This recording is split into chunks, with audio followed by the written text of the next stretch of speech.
Hello and welcome back to the Great Ace Attorney 2 Resolver. Last time, I got the surprise of a lifetime, and we are playing as Susato Mikotava as she stands in court as Ryutaro Naruhodo, I think is the fake name we're going with. Full-on Mulan style, in that she is pretending to be a man so she can stand in court and defend her friend who is accused of murder instead of, whereas in Mulan, it was so that she could serve in the army. Here, it's that you can stand in court, but it's the same. You know what I mean when I'm comparing it to Mulan. That's what I'm going for when I say that. In case you didn't catch that last time. Anyway, we're playing as Susato, which is exactly what I wanted. Well, okay, maybe I didn't expect we were going to be able to play as her, but I was at least hoping that by the end of this duology, there would be some kind of payoff to where she would become a lawyer in some capacity, and my wish has been granted in episode 1 of the second game, so we are off to a great start so far. This case would have to seriously mess up in order to tank the quality and the rating of this case in the second half. Anyway, August 13th, 10:41 a.m., Supreme Court of Judicature, Defendants Antechamber number 3. I'm so sorry, Susato. I should have told you about the toxin. You really should have. Ray. You also probably shouldn't have said my name in the first 5 minutes of court, but, you know. You have a strong sense of responsibility. That's why you spoke Susato's name out loud and were trying to conceal her identity in the first 5 minutes of court. That's why you decided to shoulder the burden alone. No, that's not it at all. I was just scared of my failure coming to light, that's all. So I hope— Well, I mean, you already had one failure come to light in that you spoke Susato's name, but, you know, it's just whatever. I hope to retrieve the substance from the Englishwoman before anyone found out. Before the trial started, do you remember what you said, Susato? That you had no doubt in your mind about my innocence? That you'd stand by me to the last? I remember.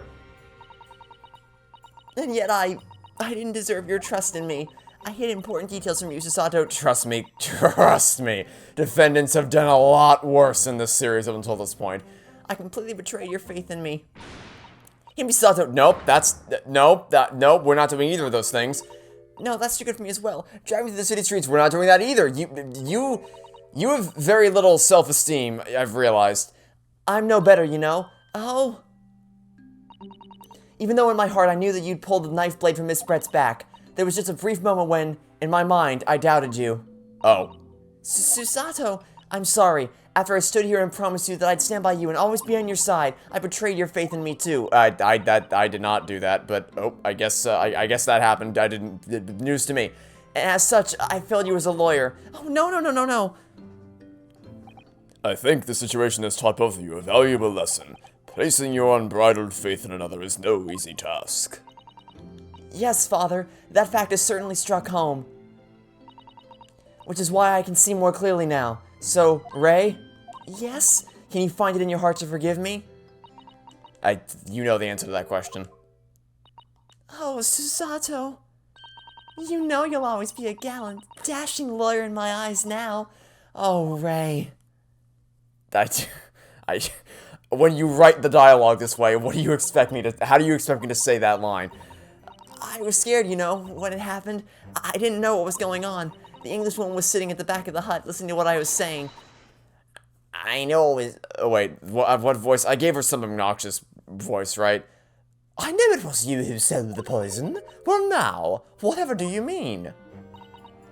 And then, a moment later, she suddenly got to her feet, before collapsing on the floor in front of me with a knife in her back. It all happened right before my eyes, and you were the only people in the hut at the time? That's right, just Miss Brett and myself. There was no one else. So I just don't understand how she could have possibly been stabbed like that. A great mystery indeed. I still can't believe it happened. That's why I just couldn't bring myself to speak up. It'll be alright. However it happened, and whatever really went on by the sea that day, I promise you that I'm going to prove everything you said you saw is true. Spoken like a true Mikotava. Now, I think we should discuss what's coming up in the trial, don't you? We don't have much time. We must make sure we have our facts in order. Yes! I expect the poison is going to come under close scrutiny in the upcoming proceedings. The police should hopefully have identified it on the blade by now. Hopefully, but you never know. The trouble is, it's a completely new laboratory-synthesized blend of alkaloids. The police won't have any way of testing for it. Oh, I see. Hey, can we get Iris on the horn? Send a carrier pigeon or something? Yes, without this chemical reagent, it's impossible to detect the toxin. Chemical reagent? I sent a colleague of mine off with some earlier to deliver to police headquarters. I think perhaps you should have some as well, though, just in case. Yeah, why not? Why would I? Of course I should have the chemical reagent. Because this definitely, of course it's going to come in handy. Obviously. Because Mikutaba has the foresight to know that things will always happen to the protagonist, so she always needs the plot-relevant materials on hand. What's the matter, Susato? You're suddenly very quiet. It's this newspaper article. Exclusive. Deadly poison stolen from Yumai Medical Research Laboratory. I'm wondering how the information got out, given that it was a government secret. It was all the Englishwoman's doing. What? It was when the professor and Soseki-san were being interviewed at the laboratory. That so-called English lady swaned in and without any compunction said to Professor Mikutaba, "Oh, Professor, surely your guests would love to hear about your work on that substance there." I have no idea if that's what the voice that I gave her, honestly. But we're gonna go. I didn't expect that she was gonna pop up again. So I didn't go back to check what voice I gave her, but I guess we're just gonna hope that that's close enough. It put me in a very awkward position, to be frank. But Soseki-san's curiosity had been piqued, so I had little choice but to give him a cursory introduction. So then, Soseki-san knew about the poison. Yes, and it's highly likely that the reporter who was writing up the story about us would have caught a glimpse of the toxin too. This many memo-san. By the way, did that reporter join you all when you went to the beach? Oh, no, I don't remember the reporter being there. Well, he obviously was there in some capacity, since he took the picture. Indeed, he shouldn't have been. I very much doubt that anyone would have wanted him there. Oof, that's tough. A known criminal had been given permission by the authorities to bathe by the seaside. Soseki-san pointed out that inviting a reporter might be problematic, so that man was sent back to his office. Yet he obviously didn't go back. He secretly followed the party to the beach and took this very candid photo, and then presumably he posted it, anonymously, to the police. Ah! Yes, that must be what happened. Counsel, we've just heard that a new witness is now ready to testify. The trial is about to resume. Please proceed to the courtroom at once. It's time to steel ourselves once again, then. Defense Attorney Ryutaro Naruhodo. Yes! Ray has put her faith in me now and told me everything, so I can't let her down. I have to prove that what she's telling the court is true. I have to prove what really happened that day. Not a problem. Trust me, we've been through worse in this series. We have been through far worse. August 13th, 11:30 a.m., Supreme Court of Judicature, courtroom number 1. Back at it again. I really hope, because the thing is, I know that I'm probably not going to get this lucky with payoffs, because obviously if... So, for context, if you missed the last episode, I really want there to be a scene at the end, because Ouchie Pain is just the worst, and in the first case of the first game, he was like, "What's this? A female in my courtroom? LOL." Because he's just a sexist pig, and I hate him. So I really want there to be a scene later in this case at the end, where Susato just walks up to Ouchie and is just like, "Guess what, bitch?" And then he'd be like, "What? A woman beat me in my courtroom? No!" And I just watch the color drain from his pathetic face. But I know I'm not gonna get that lucky, because obviously if Susato actually reveals her true identity, then Ouchie would just go running like, "Mom, Phineas and Ferb lied about their identity." And so the whole thing would be ruined. So unfortunately, I'm not gonna get that payoff. But how I wish I could. I hereby call this court to order as we reconvene to continue the trial of Ray. Remember me. Prosecutor Ouchie, have you summoned a new witness? Before I address that question, Your Excellency, I have some very important news to share. Oh? What news? And why does he look so happy about it? During the recess, with the collaboration of Professor Mikutaba's laboratory at Yumai University, the police re-examined the knife that was used to end Miss Giselle Brett's life. Excellent. I admire your rapid handling of the matter. Oh, too kind, Your Excellency, too kind. I was merely carrying out your instructions, of course. I had the region delivered to police headquarters by rickshaws who would be there in good time, but judging by the man's swagger, I fear we might need to brace ourselves for the inevitable. And, counsel, what were the results? This dagger, which was so cruelly used to end the life of the victim, has no trace of poison anywhere along its blade. What? Are you sure about that? I would stake the reputation of the police on it. Yeah, well, I mean... I mean, if you want to tank the reputation of the police even more, by all means go ahead, but I don't think they need your help for that, trust me. On with the region, the test is extremely simple. They couldn't have made a mistake. Okay, so that means the poison had to be injected through some other means that we'll probably find out about soon enough. So, let's find out what happens next, I suppose. In short, the accused's feeble excuse earlier has been utterly destroyed. Ah! Yeah, give us a moment. Now, the prosecution is ready to call the new witness. Ah, the newspaper reporter who managed to capture a photograph of the crucial moment. Good. Very well, officer. Bring in the witness. No trace of poison on the knife, but if that's really the case, how could the toxin have entered the victim's body? Yes, I'm guessing we're gonna find that out soon enough. Hello, Mr. I write to many memos. Witness, please state your name and occupation for the court. Write in many memos of the Shoyu News. I'm what people like to call a journo. What's a journo, Father? Do you know? It's simply a contraction of journalists. I'm there where the news breaks, putting pen to paper to catch those scoops so they're in print the next morning.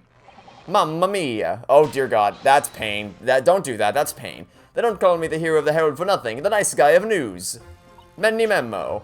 Mamma mia. So, it was you who took this photograph, was it?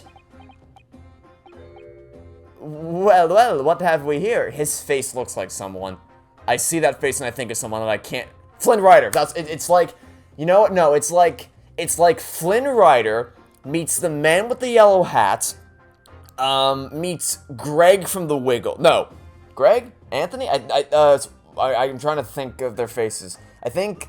It's Anthony from the Wiggles meets the man with the yellow hat meets Flynn Rider. It is, don't ask me how my brain has connected those dots, but that's what I think of when I see this man. I'm sorry? Ooh, brace yourselves, people. Memo senses a scoop in the offing. Oh, great, so you'll be our lot of heart stand-in for this game. Female student up to foul play defended by a curiously handsome young lawyer in Supreme Court. The readers will lap this up. We'll set it above the photo at 72 point in the 5-lay point. How many pictures do you need? I swear to God. Huh? Right then. Let's start with your name. It's Ryutaro Naruhodo. Are you sure you want to document this, Susato? Are you sure you want him to write a report on what happened here that can spread and that could easily be compared against, documents that would prove that Ryutaro is not a real person? You sure you want to do this? Really? Next, what made you want to become a lawyer? I wanted to reform our country's legal system, I suppose. Ryutaro has suddenly become very ambitious, I see.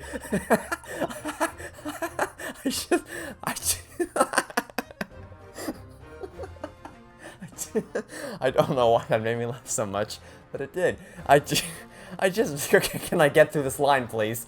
I just borrowed Kazuma-sama's dream for a while. By the way, my name is Takasuchi Aochi.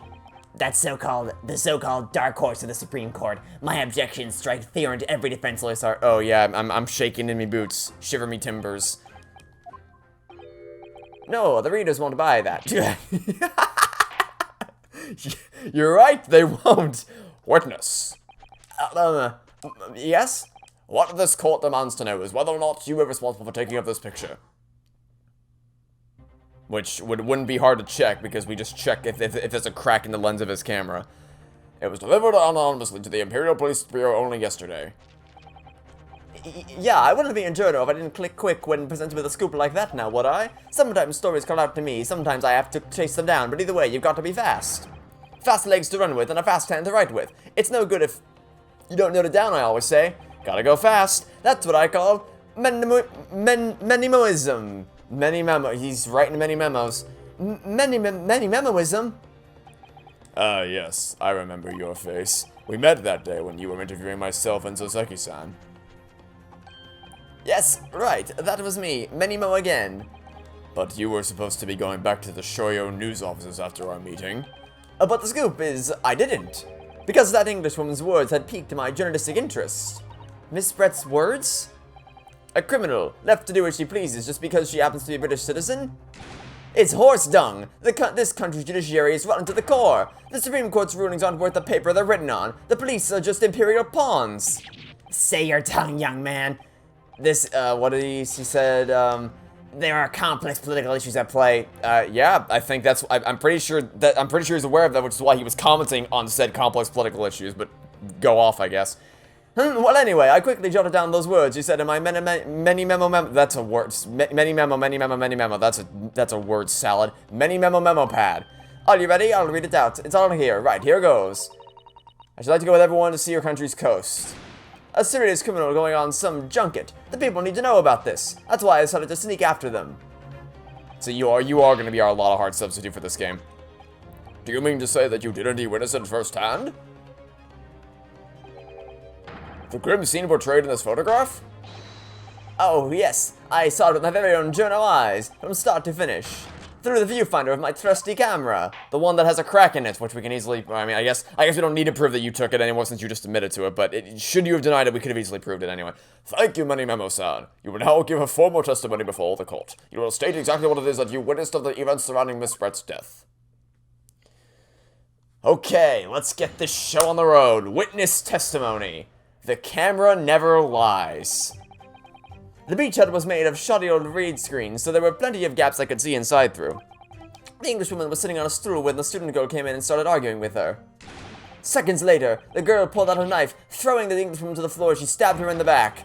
My smoldering journo spirit burst into flames. Quick as a flash, I whipped out my camera ready to click. I pulled apart the rough wave of one of the screens and poked the lens through for the perfect shot. He has curiously large biceps. But, right, those are the... Triceps are... Yeah. Biceps are... Yeah, those are the... Because there's biceps in front, triceps in the back. Yeah, those are the biceps. Read screens, you say? Right. You can see them clearly enough in that great shot I snapped. Yeah, that great shot with a giant crack in the lens. Or crack in the photo. The hut walls were just screens made of coarsely woven reeds. Yes, it allows the breeze to pass through and bring some relief from the summer heat. And it was a breeze for me to poke my camera through and see the whole thing hotting up. Ignoring for the time being the appalling invasion of privacy involved, did you witness everything that happened from the moment the defendant entered the hut? Oh yes, I saw it. I saw the whole thing from start to finish. And you say that you took the photograph through a gap in one of the screens? Luckily for me, they were pretty shoddily woven. I pulled the reeds apart and thrust the lens of my camera through the gap. Would I get away with it? Or would I be seen? It was the gamble of a lifetime. A tenacity of purpose that's considered admirable in a journalist, I suppose. Yeah, the admirability of poking a camera into a beach hut for changing purposes. Yeah, that's a really admirable thing. Well, I'm not surprised that Ouchie Payne thinks it's admirable to stick a camera through the gaps in a changing hut. That's... Oh my god, okay. Run a risk one day, run a scoop the next. The many moves in a nutshell. Jesus Christ. At last. It will appear we have a genuine witness to this wicked crime. The evidence and testimony are extremely compelling. I believe we may be close to a verdict. No! Wonderful news, Your Excellency, wonderful. Nevertheless, it cannot be denied that this testimony begs one very large question. What question? Exclusive news, a startling photograph, all the makings of an exceptional story for the reporter. Why, then, was the story never published? Oh, that's right. Man, he is there a better embodiment of the word flexing than this image right here? It seems clear to me that there are circumstances at play here that are yet to be understood. Ha! More pathetic excuses. Very well done, Counsel. Yes, Your Excellency. It's more here than meets the eye. He's keeping something about this case very close to his chest. Yeah, his camera, obviously. Okay. So there didn't appear to be any blatant contradictions out of the gate, so as per usual, I'm just going to try to get more details on what he actually saw, and then we'll see if we can work from there. Do you swear before this court that you actually saw the precise moment when the stabbing took place? Ha! The precise moment? I didn't see just that. I saw the whole hellish scene play out. From start to finish. I have here a simple plan of the beach hut. Perhaps you could use it to explain to the court exactly what you witnessed.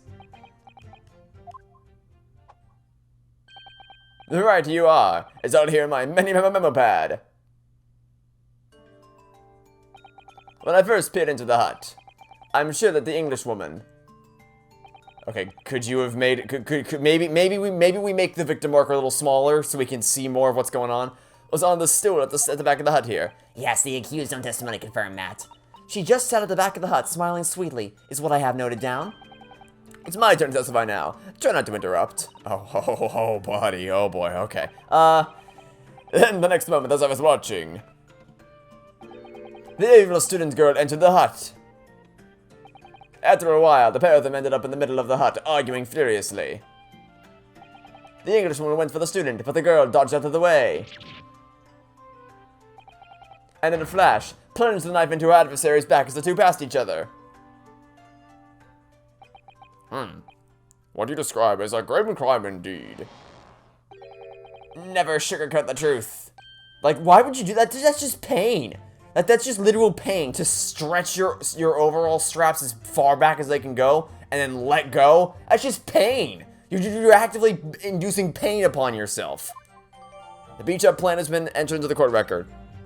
Okay. By the way, Memo-san, whilst you were watching that terrible scene unfold before your eyes through the gap in the screen, did it not occur to you to try to prevent the tragedy rather than capture it on film?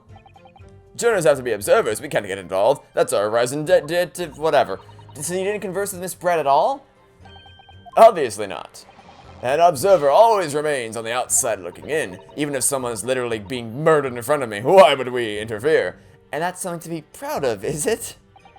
Your Excellency, if I may. Yes, Professor? I'm still unclear as to what the hell's going on with Mikutaba, because I'm pretty sure the whole reason that she was summoned back to Japan and she was ripped away from us was because her father was sick. So, you know, my thought process was, okay, that makes sense. She's going back to be with her father when he's potentially deathly ill. And then we come back and he's just fine. He's just, you know, just going about his normal day, doing his thing. It's like, I feel like you should be more, I don't know, dead, or at least more sick than you are right now, but maybe that'll be the big reveal at the end of the case, is that he's revealed to actually be like deathly ill or something. I don't know what's going on, but I know that he doesn't seem to be acting consistently with how we expected him to be at the end of the last game, so we'll see what happens. I think the witness's last expertly phrased statement should perhaps be added to his formal testimony. Father, what are you... Did I miss something? I will grant the defense's request. Memo-san, you will supplement your formal testimony with the aforementioned statement. Well, nihilism is the foundation of many memoism, but I'll gladly prove that my words aren't meaningless. Okay.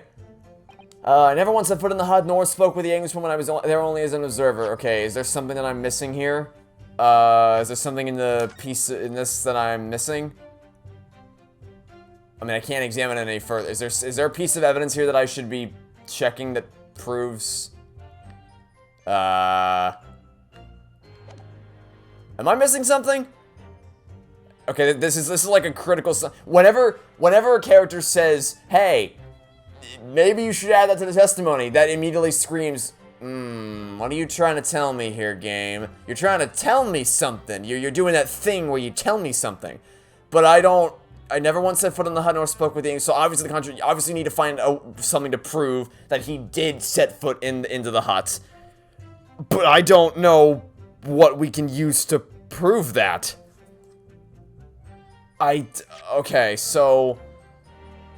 okay, so what's been added? I guess we can check the murder weapon to see if this... I missed the damn thing. Okay, hold on.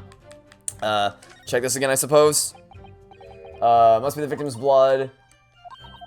Is there something... Nope, nothing was added there. Okay, so... something that this game does a lot is that you have to basically inspect every piece of evidence as thoroughly as you possibly can. So I'm gonna say that we're probably missing something. Okay, you can't even examine this, so it's not this. It wouldn't be the photograph of the... We already checked the article. We already checked that article. I guess we can check the pen. I don't know what would be the point in inspecting the pen, but we'll do it anyway. If we take out the pen's lid... Okay, we took out the pen's lid. Nothing appears obviously out of ordinary here, does it? Did I not? Is there not? Can I not? Okay. Very finicky hitboxes with what you can actually select. Now let's unscrew the barrel, shall we? Okay. What's in here? This must be the little reservoir that holds the ink. Yes, you fill it by drawing ink from a bottle up through the nib. I guess that's what that's called. Is something wrong, Father? Just that there doesn't actually appear to be any ink in there, that's all. Oh, yes, you're right. It's pretty much. Oh! Oh! Haha. Okay. Huh. Huh. Alright, that's pretty, that's just a little... So, okay. So, I had a realization. It doesn't help us right now, but it is, that's pretty clever. Okay, so, fountain pen's empty. We have the chemical reagent. And we saw earlier that he was squeezing the pen and getting ink all over himself. So a seemingly effective method of delivery for a certain poisonous liquid might be through a pen that may or may not have an empty liquid container right now that may or may not serve as a means to be able to inject, or not inject, but get poison into someone's bloodstream. I don't know, just putting it out there. Seems like a conspicuous detail to point out, which is, again, it doesn't help us right now because we need to prove he was in there, and that detail doesn't prove that he was in there. But it is something worth note. Okay, so that didn't help us literally at all. What is this? There's some sort of emblem here, look. But it isn't the Yumai University one. It must belong to some other organization, I suppose. A business of some kind. But that would seem to imply that the pen doesn't in fact belong to Ray. RM! I see. I see, Mr. Writing Many Memos. I see. Okay, yeah, I didn't even check the initials whatsoever. I did not see the, I did not look at the initials at all when I first saw this pen. I knew they were there, but I didn't think to check them whatsoever. It was only until I just saw them right here on the screen in the little description that says a fountain pen bearing the initials RM that I actually saw them. RM writing many memos is his freaking name, because of course it is. So that's what it is. Okay, got it. Now we get it. Now I understand. Now I can play the game. Here we go. Now I can play the game. Now I know what's going on. I didn't check the pen. I made the crucial mistake of not inspecting every piece. We learned this last game. Check every piece of evidence as thoroughly as you possibly can. I didn't do that. And that sent me back significantly. That's the thing with this game, is that you have to like check everything, every square, every suspicious-looking nook and cranny of every piece of evidence has to be thoroughly examined, or else you are not getting through this game in one piece. You have to check everything insanely thoroughly, or else you were gonna miss major plot details and be just railroaded into being stuck. So, yeah, this might be tough. This might be a rough ride from start to finish, but we'll make it through it one way or another. Many memos sat until now I've had a firm belief that newspapers are in the business of uncovering and publishing the truth. You're spot on there. That press doesn't lie. Oh, and it's right there. I honestly didn't even see his armband. Didn't even see his armband there. I didn't look at his armband whatsoever, but there's the logo right there. Which is why I'm proud to wear the emblem of the Show You News on my arm. Either way, that's more mini memoism. Sadly, though, it seems the journalists who write for those papers don't always share the same passion for the truth. What are you suggesting with those recriminatory words, Counsel? Many Memo-san, do you recognize this fountain pen? This pen was, although I guess, now that I'm looking at it, hold on. In fact, the murder victim was gripping it in her hand as she died. Okay, so that's weird then. Okay, so, Oh, interesting. Wait a minute. Okay, this is interesting. So, I thought he was holding a pen in his hand because I saw the blue marking on his hand.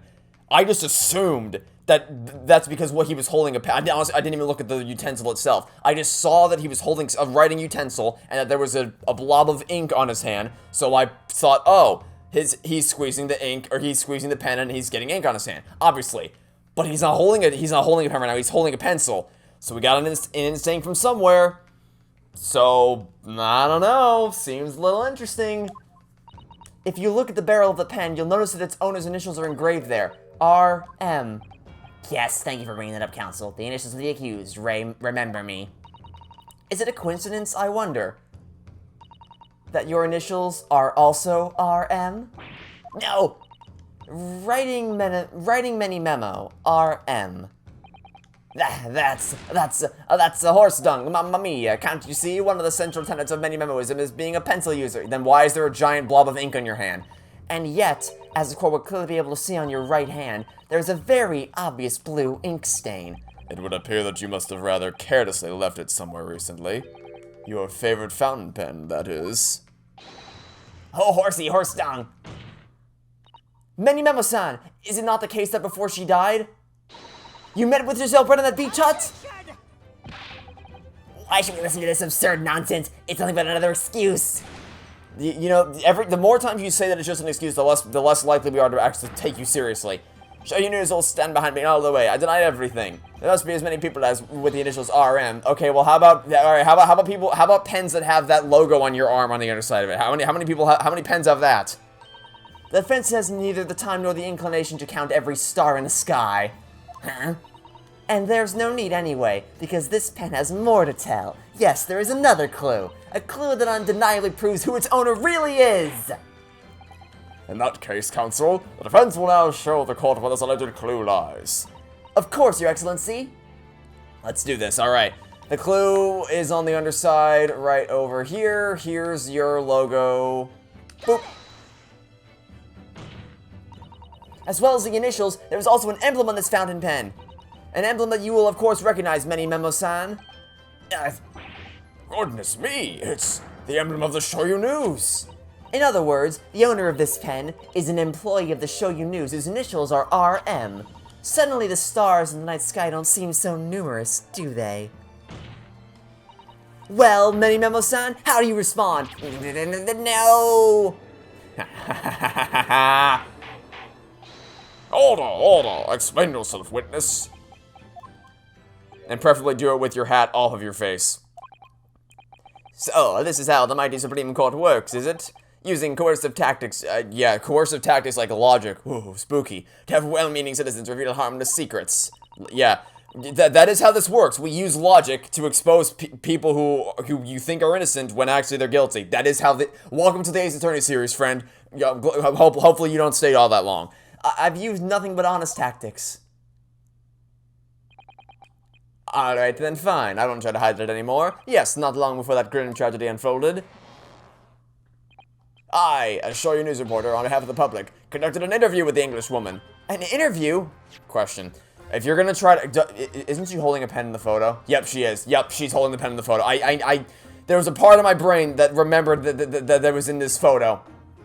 Yep, so in case you want to try to tell me that she was actually, that she was actually holding on to, or that the reason why the pen was there, is because you met her ahead of time, then yeah, that's not gonna work out all that well, buddy. We have receipts that prove that she would have had it in the beach hut. Nice try though.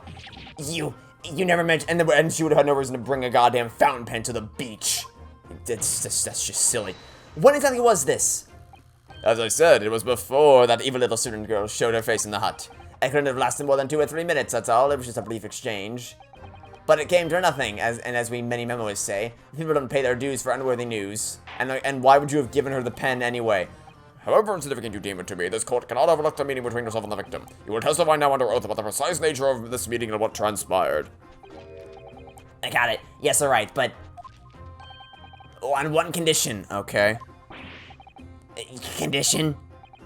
In all good conscience, I couldn't speak out alone about this. You need to call back the earlier witness, Soseki Natsume-san. We do? Soseki-san?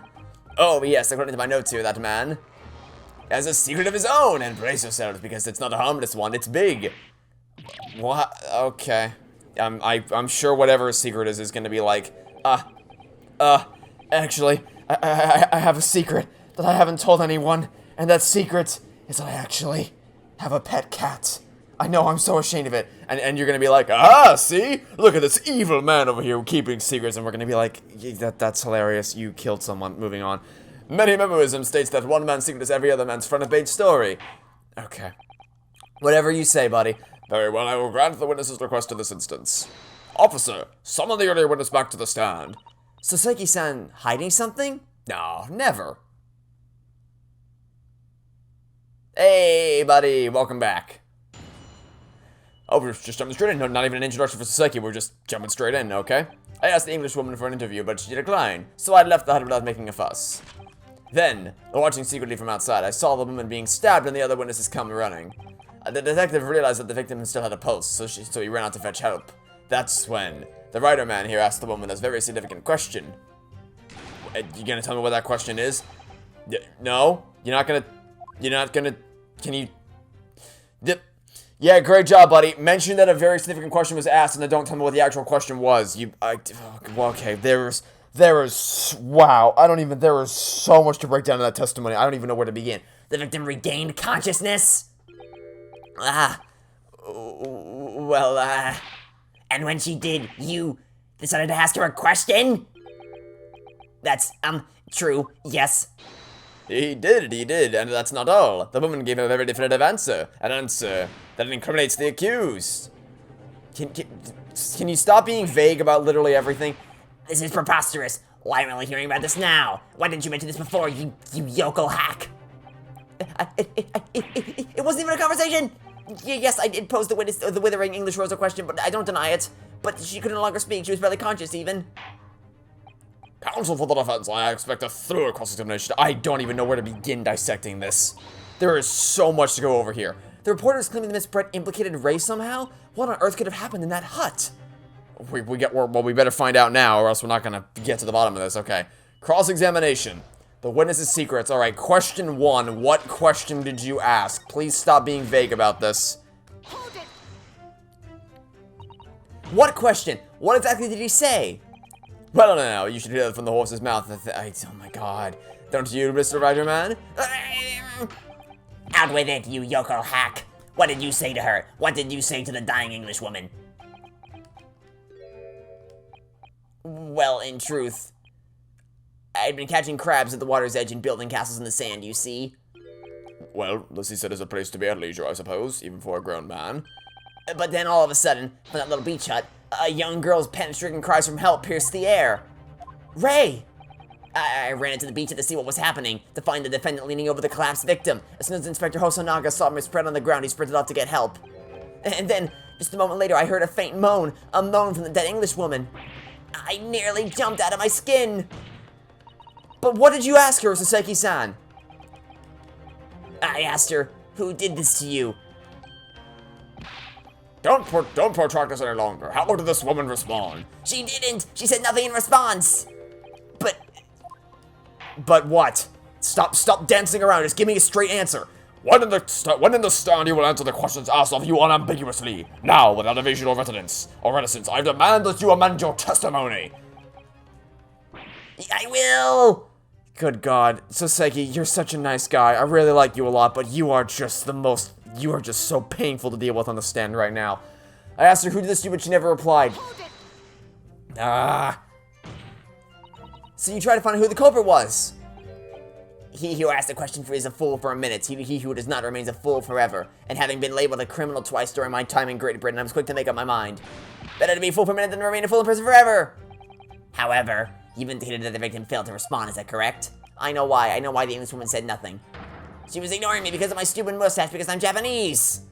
I mean, she is kind of a racist Karen, so I wouldn't put it past her. Oh dear. So Seki-san has really developed a dislike for things. So Susato, I know that you weren't in the trial for that long in the first case, but Giselle Brett was a terrible racist piece of crap. So I think he's justified in his belief there. Having read the report on this time in Great Britain, I can't say I'm surprised at his xenophobia. Did we all just collectively forget? Wait. Did we all, wait a minute, we need to rewind here. Did we all just forget that Giselle Brett was literally a racist piece of crap who spoke down to people just because they were Japanese in the first case of the last game? Did we forget that? Okay. Interesting. That's curious. Weird, okay.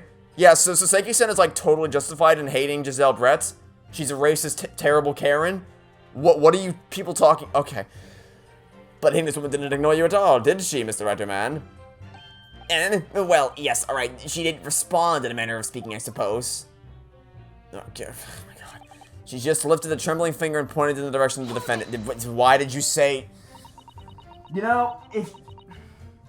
An answer doesn't have to be verbal for it to constitute as an answer, so I don't know why you said he was a... Saseki-san, you are so nice. I like you a lot, but you are just so... You are giving me you're such a pain in my ass right now. Miss Brett pointed a finger at the defendant. Saseki-san, is that really true? It's not easy to stand here and say this, but when we first entered the beach hut,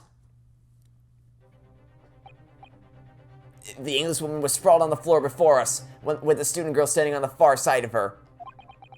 And when I asked, who did this to you? That's it. Okay. The pointiest fingers in the West, I suppose. The Englishwoman summoned her last ounce of strength to point a trembling finger at the back of the hut. Okay. So that doesn't mean she was pointing. That doesn't. Wait a minute. No. Wait. That doesn't mean she was. No. That doesn't mean she was pointing at the culprit. Sorry. That doesn't mean she was pointing at Ray, because we just established that there were reeds that you can part in order to sneak a camera through. So he could have very well. She could have been pointing to someone hiding at the back of the hut. This is no. Hold on. See, this is why you gotta give me specific information, because just telling me, oh, she pointed at her does not help me. What you needed to tell me was that she pointed towards the back of the hut. That's important information that I need to know. Saseki-san, what on earth did you neglect to mention this in your original testimony? Fiddlesticks, I say. That's not an answer. This is not a British court of law. You respond in Japanese. Yes, of course. The Englishwoman did point her finger towards the back of the hut, but I was trembling and she was trembling and everything was a blur. And thinking about it, I feel as though perhaps she was pointing in a slightly different direction. You are making this really, really painful for me, my friend. Actually, no, not slightly, in a very different direction to where the student girl was standing. Then why did you... Then why did you say that she was... every 1 minute you say one thing, the next minute you say another thing. It's just the... Oh my god. It's somewhere at the back of the hut where nobody was standing at all. You mean that your memory of events and the direction in which the victim was pointing are both unclear? Yes, that's it. Unclear. I'm very, very unclear. Your Excellency, surely this proves the matter beyond all reasonable doubt. Yes, the woman may barely have been conscious, and yes, perhaps her finger wavered slightly, but there can be no doubt that this was an attempt by the victim to confirm the identity of her assailant. Why? Because as the court can see, there was no one other than the accused in the direction the victim was pointing. It is now abundantly clear that no one besides, the accused could possibly have committed this crime. Hey, idiot! Riddle me this, Batman. Where exactly does this photograph... from what position is this camera? You'd say that from this perspective, it's slightly to the left of the center, looking towards the center? Alright, so let's flip that around. If you flip that around... and you go back and you look at it from the reverse angle as if you're sitting at the front of the hut looking at the back, and you point your finger slightly in one direction, where are you suddenly pointing your finger? Oh, in the direction of the person that took the photo. What a coinky-dink. It's now abundantly clear... I am inclined to agree, and in the absence of any credible argument to the contrary, I believe we can now conclude this trial. No! No! Come on, don't give up yet. You got an obvious rebuttal here, buddy. Yeah, the headline's writing itself. Dashing lawyers hopes dashed. 92 point across the whole page. We'll do an extra edition. This is a serious blow, Susato. Unless we're able to identify the true culprit. Oh, by the way, I also harp on him for saying Susato's name. I don't really think you should be addressing her as Susato at all. At least he has a bit more of excuse because he's right next to her, so he can like whisper, "This isn't good, Susato." Whereas Ray was like, "Oh, Susato, you're gonna save me," or whatever. But I still think you shouldn't say her name at all, because any chance, if it's even just a small chance that someone overhears you, your whole case is done. Like, you're out, you're gone forever. So, maybe don't risk it at all. Unless we're able to identify the true culprit and substantiate our claim with evidence, the judge will give his ruling and the trial will be over. But that's impossible, Father! We don't even know how the crime was committed yet! Impossible though the task may seem, we have no choice. We must think back over everything we've learned thus far. Somewhere in all those details, I'm confident we'll find the clue we need. Ray gave us her account of how events unfolded in the defendant's antechamber before the trial resumed. She told us what happened at the precise moment Miss Brett was killed.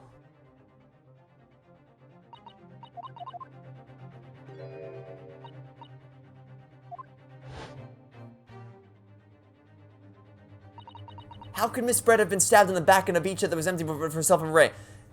To put it simply, the reeds can be parted. You can part the reeds and stick something through. Somewhere amid all the information we've gathered so far, there must be an answer to that question. I take it then that the defense has nothing further to add. So, the gallant yokel student's luck finally ran out. I can't say I'm surprised. In that case, I'm ready to deliver my final verdict on this matter. This is a crucial turning point now. If I can't establish what really happened, it's over. Where was the real culprit hiding? And how did he or she stab the victim? I know how! Objection!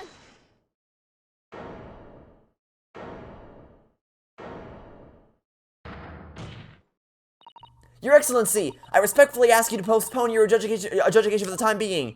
Oh? To what end, counsel? The defense would like to present the court with an alternative theory that can explain who the victim was actually trying to implicate with her dying gesture. An alternative theory? Ha! None exists. You haven't even heard it yet. How do you know? The fact that I've said it literally proves that it exists. That is the fastest reverse card ever. I say, I have a theory, you say, it doesn't exist. I'm like, I literally just told you I have a theory, so obviously it exists. You're just wrong. There was someone else who was present at the scene who could have committed this crime. What? And the victim, Miss Brett, tried to reveal who it was to those around her at the time, but mustering all her remaining strength and pointing a trembling finger in the killer's direction. This is fiction. Yes, it is. But it's still logical. Fantasy. Unlike a certain other game franchise.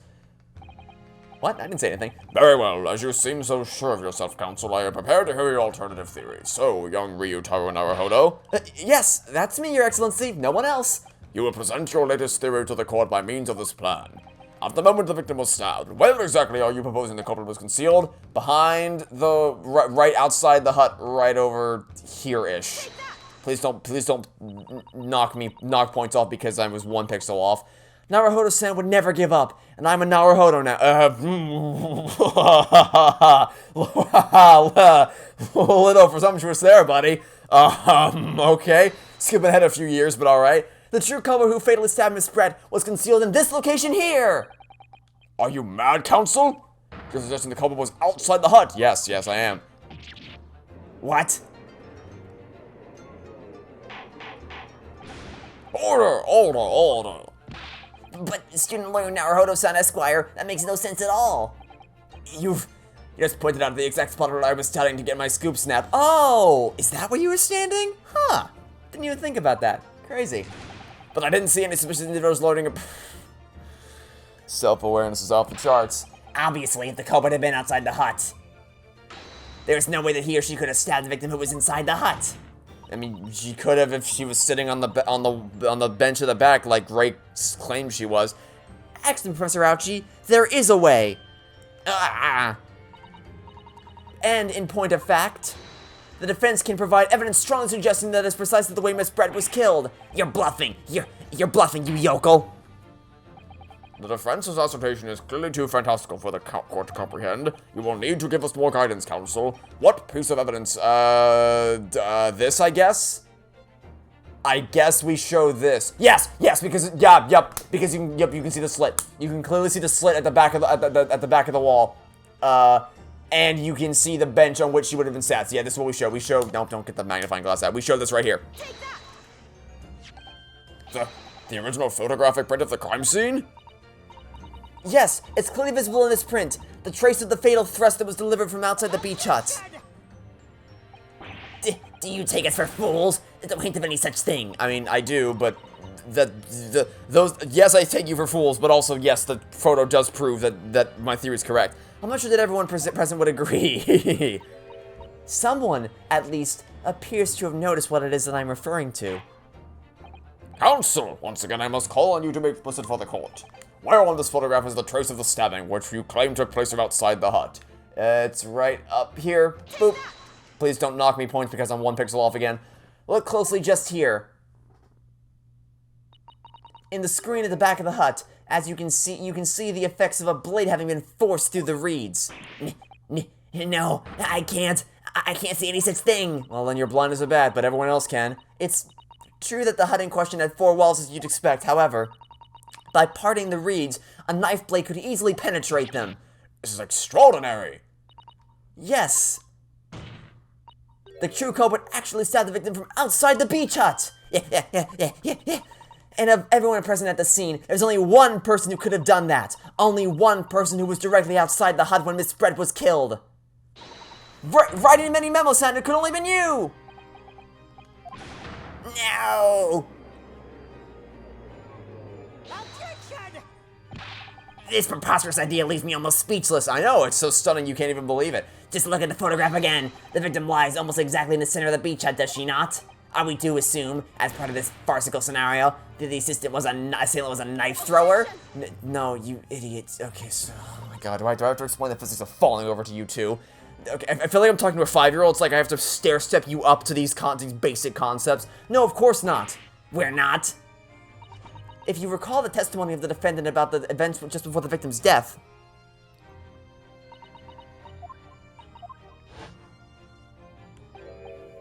A stool? have another look at the photograph. The slit in the read screen would align perfectly with the back of a person who was sitting on that stool.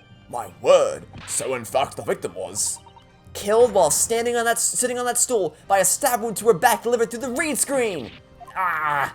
Having been attacked, Miss Bread rose to her feet instinctively, but then, unable to speak, she collapsed on the floor in the middle of the hut, before the defendant, Membami-san's appalled eyes. And that, Your Excellency, is the truth of what happened in the beach hut. By your silence, Memo-san, I take it that you don't deny the charge? This is absurd! and yet completely logical. That will do. It would appear that we have a tacit admission of guilt from the witness. Accordingly, this court has successfully established the truth of this matter, which means that the defendant, Membami-san, is innocent of this crime. That sounds like a strangely anticlimactic. Well, yeah, because obviously, because we still haven't gone over the poison, so I'm guessing it's not going to be that simple. Oh, thank goodness! I finally made him cave. I must say, I've never been more proud. No, this can't be. The Ouchie clan can't. What am my growth? My growth of hope. It wasn't all an apparition. I can't accept this. Well, too bad, because your family name is descended to be failures forever. Honestly, I don't know how you guys kept becoming prosecutors. I don't know how you kept wanting to become prosecutors. I guess you kept wanting to prove your ancestor, like each generation of Ouchie of pain wanted to prove the previous generation wrong. Like I'm smarter than you. I can be a better prosecutor. and then they just weren't, because it's just engraved in their genetics that they just suck at everything. But then also the question of how do they keep becoming lawyers? Like, how do they keep passing the bar exam? How do they keep becoming a prosecutor? How does a family name with this much mud slung onto it keep being prosecutors? I don't get how their name is still prevalent in the world of law. Although, speaking of prosecutors, I'm actually curious as to who the I didn't get to read that. Who the main prosecutor of this game is going to be, because in all the promotional material that I've seen for this game, I've only ever seen talk of one prosecutor, which is Van Zeeks. And I haven't watched any of the trailers because I didn't want to spoil myself, so maybe there was something in there. But they kept doing like character bios on the Twitter on the Twitter account in the weeks leading up to launch, and they never said anything about any other. They only ever spoke about Van Zeeks, never anybody else. So I'm guessing that he's just gonna be the prosecutor for both games. But that seems weird, right? Because every Ace Attorney game has had its own unique prosecutor. So I don't know. I guess I'd be fine with Van Zeeks being here again. It just feels a little weird, you know. Well, this is not very convenient. This is how the highest court in our mighty empire delivers justice. Yes, with logic. I know it might be a new concept for you, but that is how things work around here. Suppressing well-meaning citizens' freedom to speak and presenting them as criminals. But we've established that the victim was stabbed from outside the hut through the reed screen walls. And no one but you was in place at the time to have his hand on the hilt of the blade. It's a perfectly logical deduction. So, your argument hinges on the location of whoever stabbed the Englishwoman, does it? Which is established by the crime scene photograph that you took. Well, it seems a little irrelevant now. Irrelevant?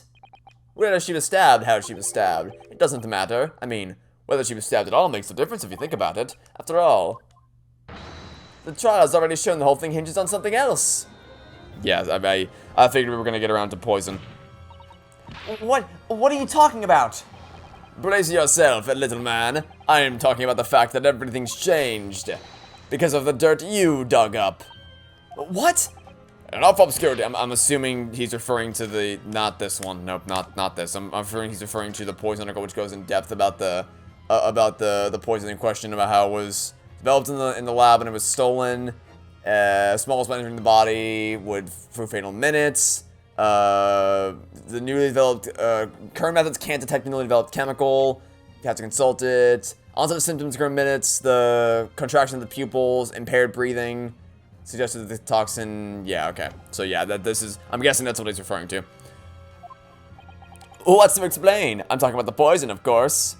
The poison? Let's ask the professor for a comment on the situation, shall we? I understand that the deadly poison you were developing was stolen from your laboratory, correct? And it's been shown that this poison was administered to the victim as Brett. Is that right? That is correct. The unusual constriction of the victim's pupils are a sure sign that this particular poison was used. I see, I see. So, presumably that means that the victim already had the poison in her body before she was stabbed. Ah! Yeah, with the ink in your, with the poison that was in your pen. So, nice try. You're not getting out of this one either, buddy. Given that her pupils were clearly constricted, it seems highly likely, yes. If she had been dead already, the poison could not have circulated in her blood.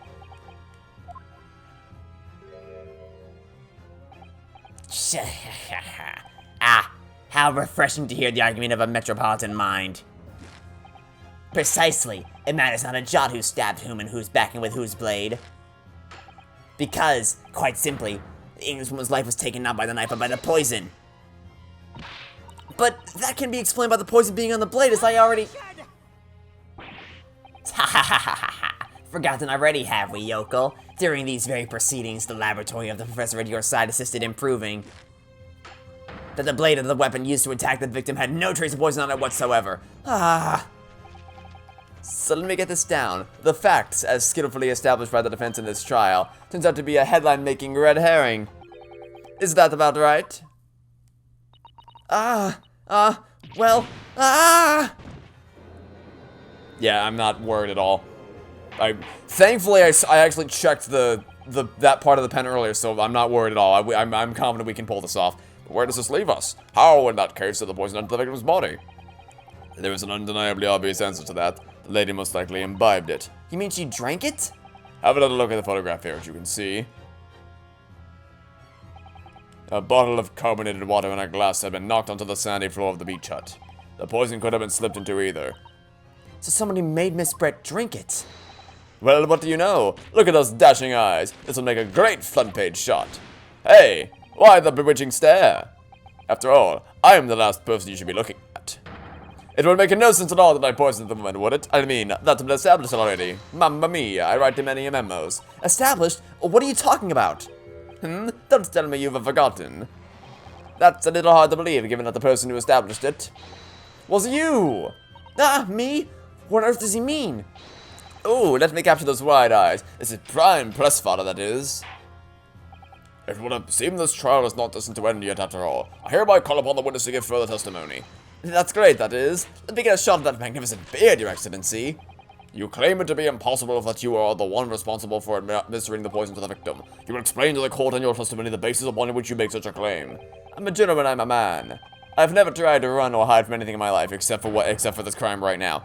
And I'm not about to start now, because that's mini-memoism. For a brief moment, I thought I'd eliminated the truth, but it slipped right back into obscurity again. Just where is this trial going to take us? I imagine not much further, because we don't need to prove much else to nail him. Complete innocence. Oh yes, I stabbed the English woman, and it's that very fact that proves I'm innocent. Because why would I have bothered to stab the woman if I'd already poisoned her? When I heard the student girl and that pompous English murderer arguing, it got my goat. Details, please. If the courts weren't going to punish Brett for what she did, someone else would have to see justice done. Yet, okay. So, you admit it then? That everything happened as I described? That you are the one who stabbed Miss Brett in the back through the read screen? You can blame this miserable country of ours. A country that bows to the pressure of foreign powers and lets murderers walk free. What kind of future can a country like that have? That's why I did it. I did what our pathetic leaders didn't have the guts to do. Slap bang in the middle of that charming lady's back. I plunged the blade of sweet justice right in there. Isn't it so interesting how you waited until just now to suddenly claim that was what happened, despite the fact that you feverishly denied it earlier? Almost like now you're taking any output you can or any outlet you can to prove your innocence or something crazy like that. But you know, what do I know? Am I right? Not like this is my, like, 11th game in the series or something crazy like that. Is it seriously? I think it actually is 11 games because it's the original trilogy, the sequel trilogy, the 2 Investigations games, and then the Professor Layton crossover. So yeah, and then plus that's Great Ace Attorney, that's 10, and then this, yeah, 11 Ace Attorney games at this point. Jesus Christ. Yeah, okay. It's been a ride. Let me tell you, it has been one hell of a ride, but we are, yeah, that's still something quite over, is that this is going to be the 11th and final Ace Attorney game that I play on the channel until they make another one, if they do, which I'm hoping they do. But yeah, it's been a wild ride. All right, but we still got after this we have 4 more cases to go until we ride off into the sunset. So let's make them count. I feel really, really awful about giving false information in my testimony before, but as it turns out, there was somebody else who had it in for the victim and got to it before me. That's right, you guessed it. That pretty little student girl. Now there's a woman after my own heart.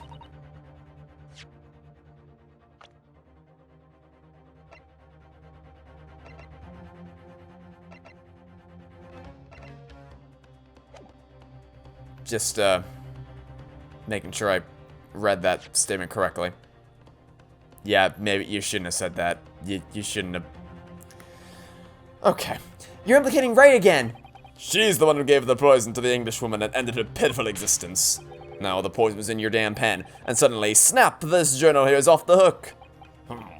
The argument is sound, certainly. If the witness had administered the poison himself, he need only have waited for it to take effect. Subsequently, stabbing the victim in the back would have been entirely nonsensical.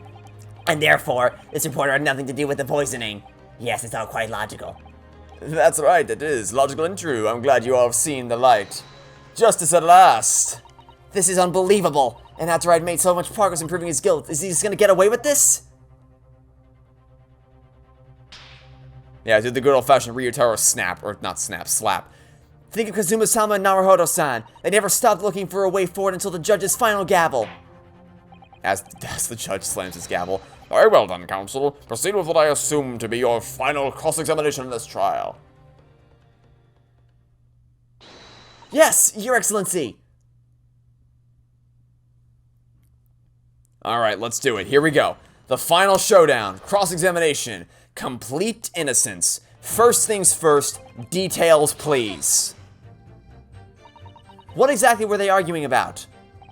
About what happened in that restaurant 9 months ago, that's what. The student girl was laying into the Englishwoman for killing her beloved mentor, Dr. Wilson. Yes, Dr. John H. Wilson, a professor of medicine invited here from England by Professor Mikotama, no less. Right, but the Englishwoman just cheered. Her case was to be heard by the British consulate court in Shanghai. However, there is little doubt that she would simply have been acquitted and sent back to her homeland a free woman.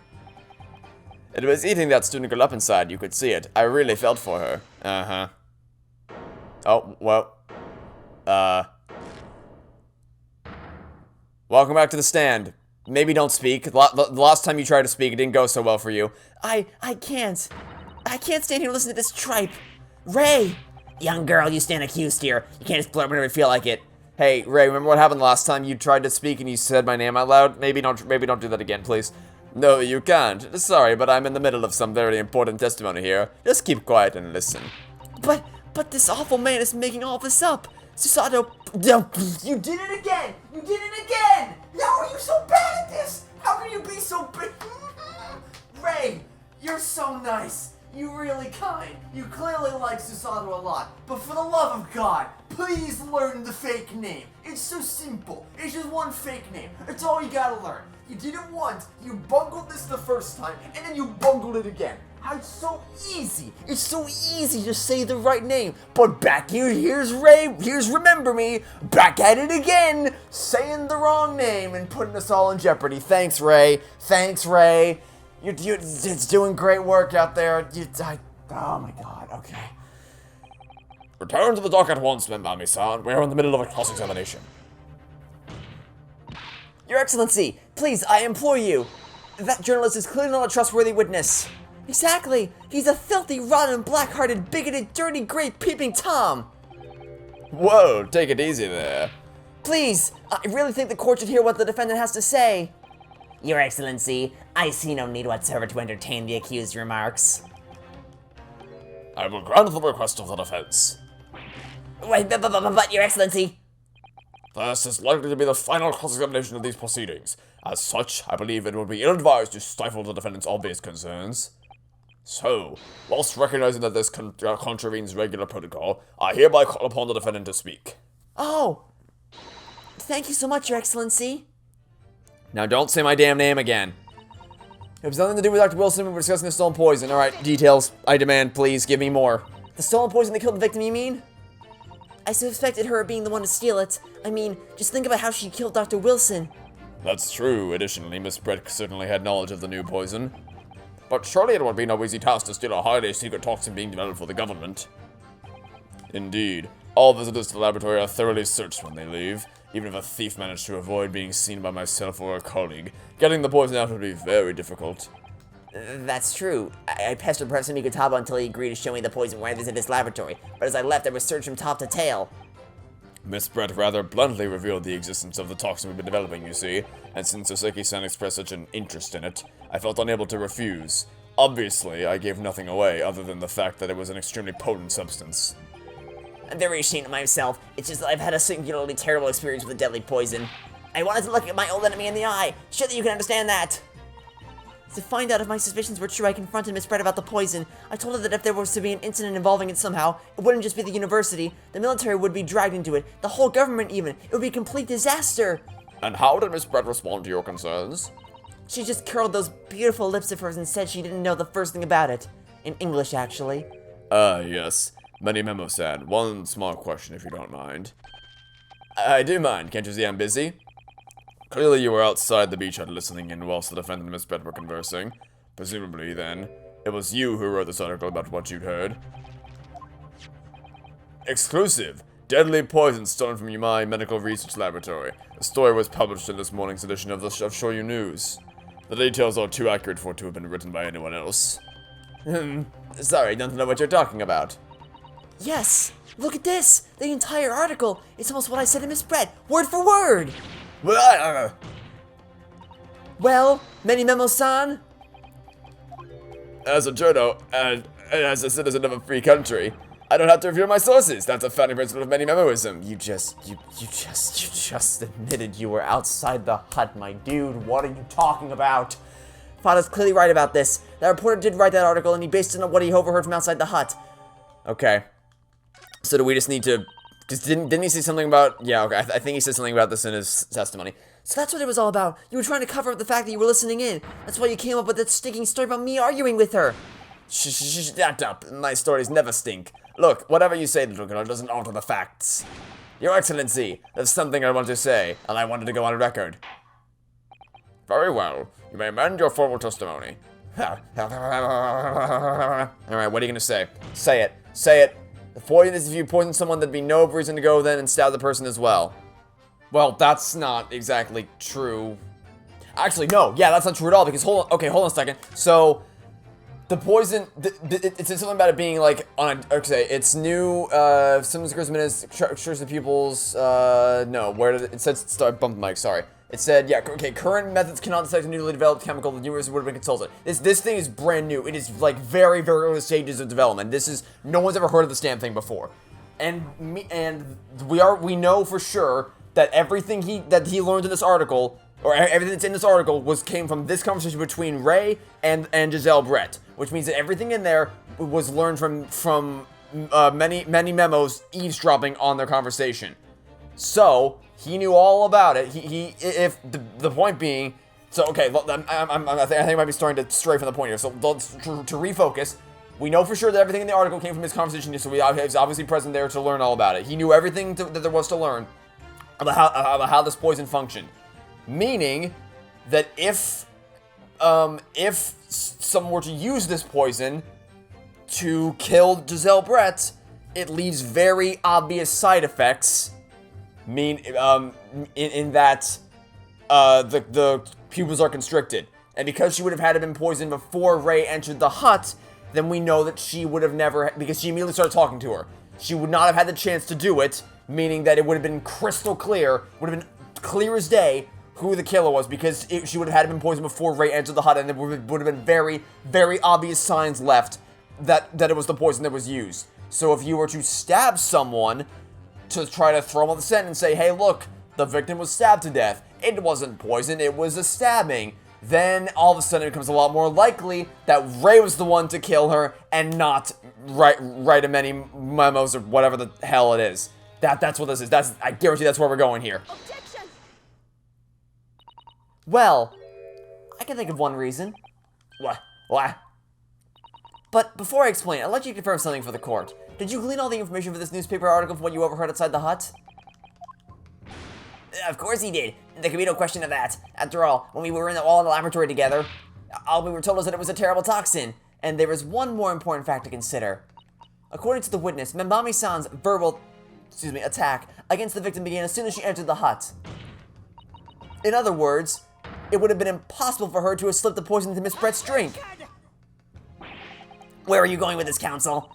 Many Memo-san has made it quite clear that he observed every single thing that happened in the beach hut. If the defendant had somehow found an opportunity, this man would have seen it! Which means that Miss Brett couldn't have imbibed the poison whilst the defendant was present. In fact, it must have been administered to her before Membabi-san entered the hut. Yes, very articulately put. When I walked into the hut, I immediately started to press Miss Brett about the poison. At which point, Many Memo-san overheard some worrying information. Worrying information? What worrying information? The information which he subsequently included in his newspaper article, namely, that the poison was being developed in strict secrecy, and that it couldn't be readily obtained. Absolutely. In fact, it's quite an understatement. The only possible place it could come from is my lab. And furthermore, anyone afflicted by the poison would exhibit telltale signs in death. The extreme constriction of the pupils, it's quite stark when you see it. There are other poisons that show similar symptoms, not among new substances that are undetectable. In other words, it would be clear that the victim's life had been ended by the use of this particular poison, which would reduce the number of suspects to only a handful of people. Everyone in my laboratory is aware of the unique properties of the toxin we've been developing. None of them would be foolish enough to attempt to use it for some nefarious deed. Membami-san being no exception. Therefore, we can conclude that whoever administered this unique poison to the victim was a layperson, unaware of its telltale properties. In other words, someone like you, write a mini memo! Oh, is this overseas music? Is this overseas music? Ha ha ha, it sounds awesome. It was you who stole the poison from the laboratory that day. It was you who administered it to the unwitting victim. But you quickly realized that it was a terrible mistake, because the poison caused such unusual symptoms and it was so traceable. Yeah! As you listened in from the far side of the beach hut's thin walls, you learned of these facts. But you'd already given the victim the poison at that point. It was too late, so you hatched a plan to disguise your mistake. A plan that involved stabbing the victim in the back through the read screen. But what good could that possibly do? Isn't it obvious, counsel? The plan was to kill Miss Brett before the poison could take effect. Once in the blood, the poison causes the onset of pupil constriction. But he had hoped to precipitate the victim's death before that happened, hadn't he? Exactly. Because without any revealing signs of the new secret poison's use, no one would have ever suspected. This is extraordinary. Yes, the effects of the poison meant it would be too easily identified so the killer had to mask its use, which he attempted to do by plunging a knife into the middle of the victim's back. This Museum music is awesome. This is way better than the first Museum music. Order. The argument presented as sound. The court is satisfied with that it warrants consideration. Does the prosecution have a counter-argument it wishes to put forward? Well, there are a number of... yes, I counter completely. It sounds so awesome. The prosecution's evasive response clearly shows that in much the same way as he nurtures the remnants of his top knot, he's clinging to lost hope. Yeah! Oh, toasted by Susato. Absolutely destroyed. Oh, now what? Just give it up already. You have nowhere left to run. Oh dear. Ah!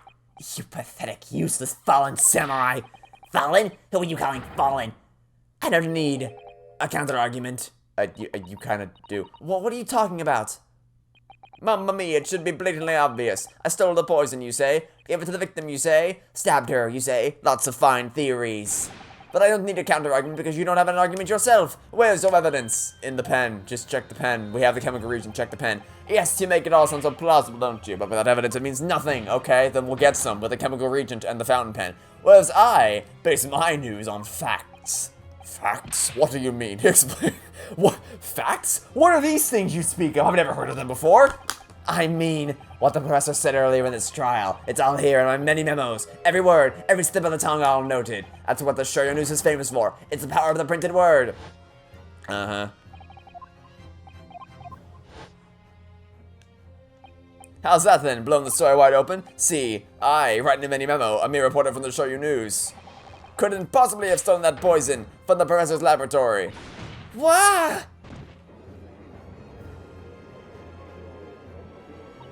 But there can't be any question of it. He must have stolen the poison that day. He stole it and used it to kill. And if that's the case, as you identified, the poison itself is the definitive evidence we need. Because whoever stole it from the laboratory that day is the true culprit here. What's your point, you annoyingly handsome country bumpkin? My point is this. There's one way that you, Many Memo-san, could have stolen the poison that day. Ugh. I have heard enough verbal conjecture now, thank you. What the court must be shown is evidence. What proof do you have? I'm guessing we probably show the pen first, right? Because the evidence would be inside the pen. We just need to use this to prove it. So, show this first, and then he'll probably say, we'll explain what we need it for, and then I'm guessing he'll ask for first. We're just gonna show the pen. If we're wrong, we're wrong. We have 5 mistakes to make. We'll be fine. The proof, Your Excellency, is this fountain pen. Ugh. A fountain pen? How could that possibly be relevant? These magical pens somehow have enough ink to write many thousands of kanji characters. I believe they arrived in our country for the first time some 15 years ago now. Bah! I swear by a weasel hair, calligraphy brush, and nothing else. These newfangled pens are merely a fad. Oh, message from the future, you're wrong. Well, as a forward-thinking man of words, obviously I love my fountain pen. Such a suck up a soup con of sumptuous ink, and one whose work is awash with words in the blink of an eye. That's right. Fountain pens have a small reservoir in the barrel, into which ink is sucked up through the nib of the pen in order to write with later. What is all this talking of sucking up ink have? And just as it's possible to suck ink up into the reservoir, it's also possible to eject it to the nib again, of course. My word, can this really be? Well, Many Memo-san? When you saw the deadly poison before your eyes in the laboratory that day, you used your fountain pen, your very lifeblood, to steal some of it, didn't you? By siphoning the poison out through the nib and into the pen's reservoir! Objection!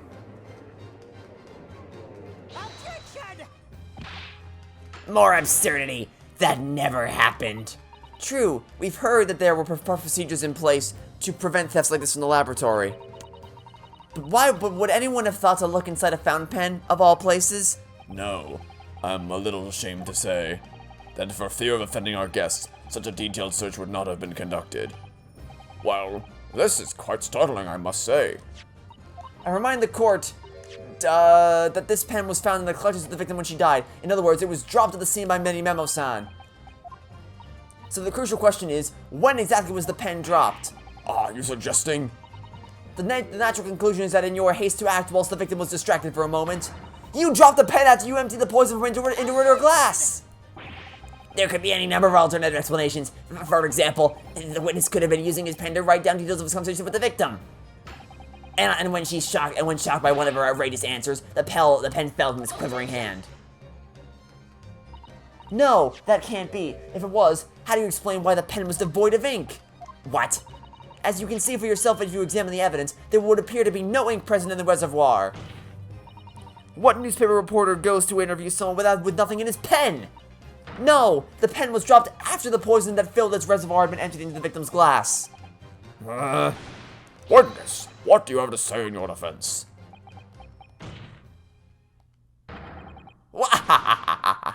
So this is how our modern justice system works, is it? Mamma mia, how far have we fallen? So what if the ink in my pen runs dry? So what if my pencil snaps? Oh dear God. I can always claw my way back into the game. I have plenty in reserve. Did you just throw pencils at us? You threw pencils at us. Wow, okay.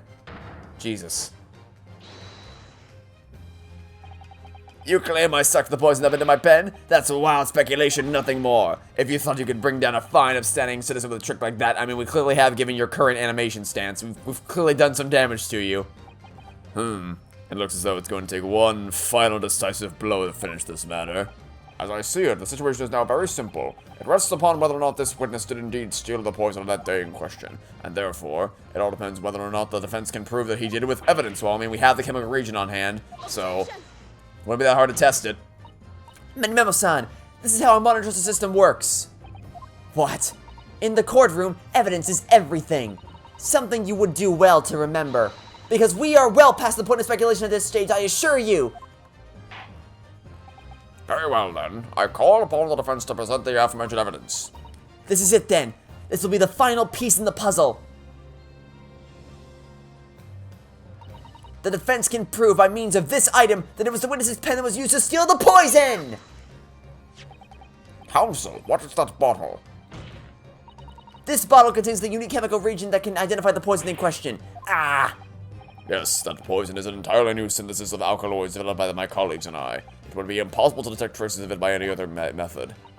Or, from another perspective, simply with this chemical reagent, anybody at all could check for traces of the poison.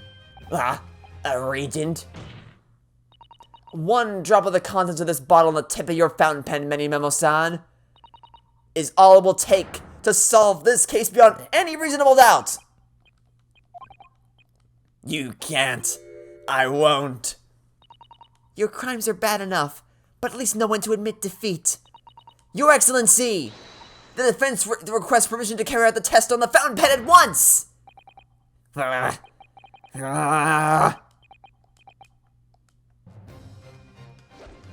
Oh, Jesus Christ. That's an expensive camera. Maybe don't. Maybe don't. It's gonna break off the snap. Or the strap. Maybe don't. Maybe. Oh, dear God. Oh, in the name of justice and righteousness. Oh, I can't. I'm not even gonna try. What the? Okay. What the hell? What do you? What? Wait. What? Wait. Wait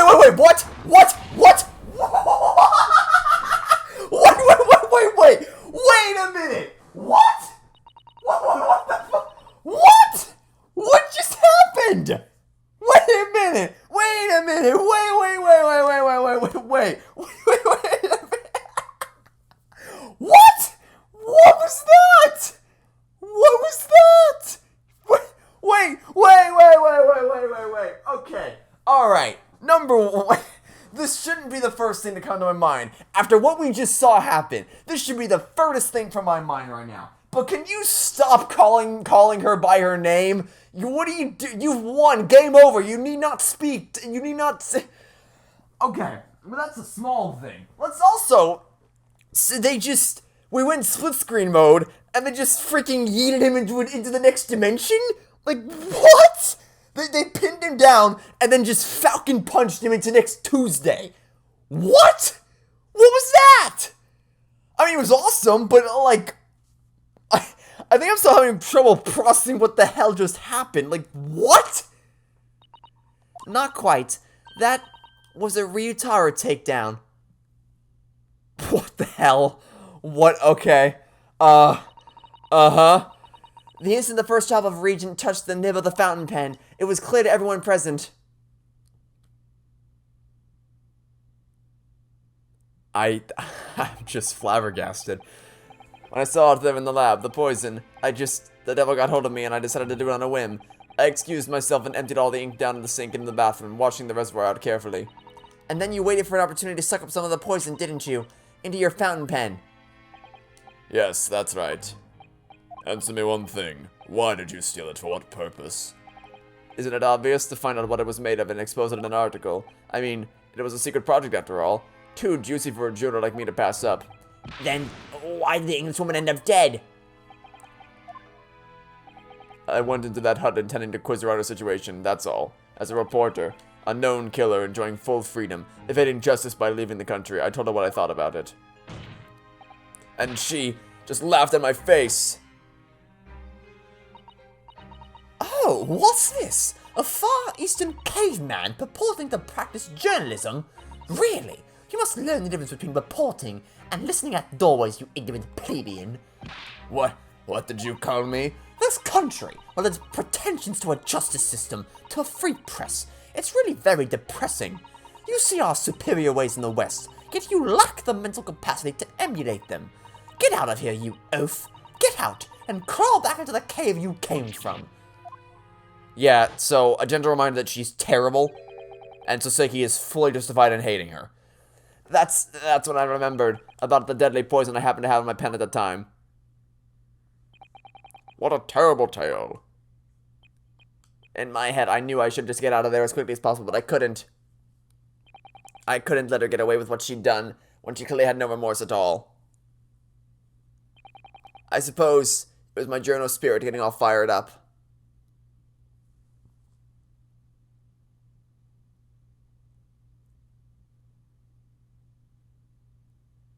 Yeah, so usually in cases, the victim is like, "Aw, this is sad, this is tragic, we need to revenge you." This is just like, I mean, I guess that happened. Well, we gotta find out who did it because, you know, you did commit a crime and you need to face justice for it, but like, I'm not supposed to feel sad for you, hopefully, because I sure as hell don't. And frankly, you probably got what you deserved in one way or another. I'd like to ask you something. Yes? You often talk about justice, but surely as a journalist, you could have used other means to deliver the justice you sought. There was no justice in the press. Sorry? After that trial 9 months ago, I kept digging and digging to find out what happened in that courtroom, and finally, I discovered the truth. It was a cover-up, that's what it was. A cover-up? What do you mean? I will remind you of your position of witness. Be careful of what you say. Oh, come on! Doesn't it strike you as strange? We're suddenly not allowed to convict a foreign national? Consular jurisdiction should have never come into it, and yet that puffed-up Englishwoman was going to sail away into the sunset a free woman. The only possible explanation is that behind the scenes, some deal had gone down between Britain and Japan. What sort of deal? I'd done my research, dug up all the dirt, and it was ready to be published. But you know what happened? The editor just tore the article up. Okay, well, surely that wasn't the only copy of it. Surely you had backups of your research somewhere. Surely you had that. Somewhere you had backups, please. You came under pressure from the government, you mean? If our government is going to let criminals walk free, if they're going to just crush the free press, then what choice do I have but to see that justice is done myself? Let's not forget, Memo-san, that you committed murder yourself, and you tried to lay the blame at the defendant's door. I'm sorry, but you're no better than Giselle Brett. What? The truth is, you have no right to talk about justice at all! I suppose. Well, that doesn't mean his research would go to waste. Like, yes, he's, like, I obviously couldn't stand by what he believed, and he'd, like two wrongs don't make a right kind of thing. Like, he obviously took things way too far. He could have tried to seek justice in other ways, so obviously he went way too far, and he needs to be punished accordingly. But that doesn't mean the research that he dug up in the conspiracy between Britain and Japan, of which there's clearly something going on. That doesn't mean that needs to go to waste. We can still use the research. So if you don't mind giving that over, that'd be great, so we can solve this mystery. It would appear that we have reached a conclusion in this trial at last. Counsel for the defense, Ryutaro Naruhodo. That's me, in the flesh. Oh, yes. Sorry, Your Excellency, just musing in a manly way here.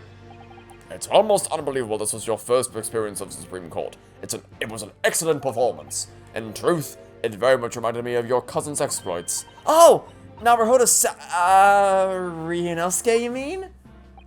The way he handled the trial 9 months ago, and the way you handled this one, it gives me hope that we are genuinely entering a new era of justice in this land.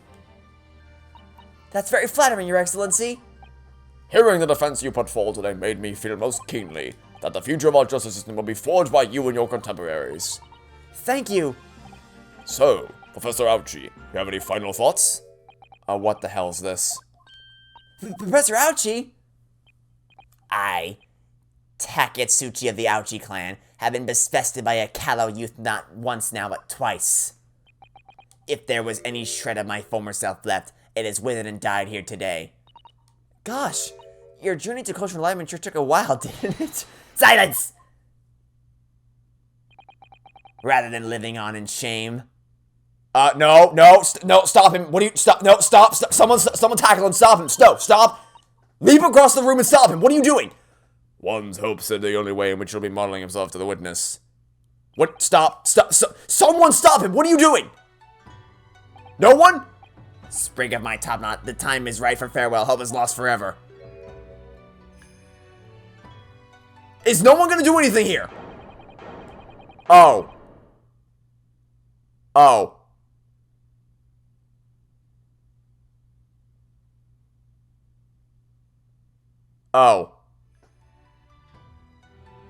Yeah, so, I thought he was gonna f***ing kill himself?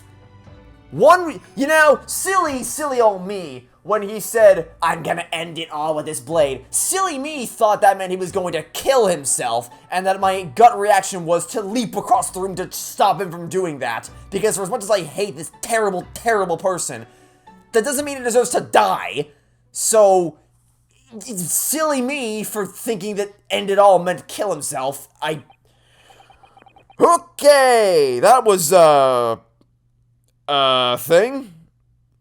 Alright then. Moving on, I suppose. Now, in regard to the defendant, remember me, san. Yes, Your Excellency? I have reached my final verdict. I hereby find you not guilty.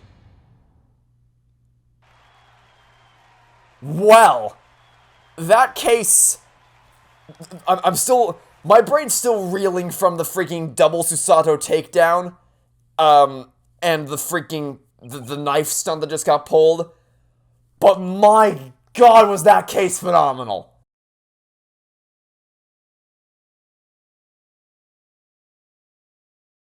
I don't know for sure, because the only one that's in contention with is Turnabout Target. I don't know if it dethrones Turnabout Target. I'm going to have to give some more thought to that as to whether it will be able to dethrone. Because right now, Turnabout Target stands as the best first case in the series. So it's hard to knock that down. I don't know.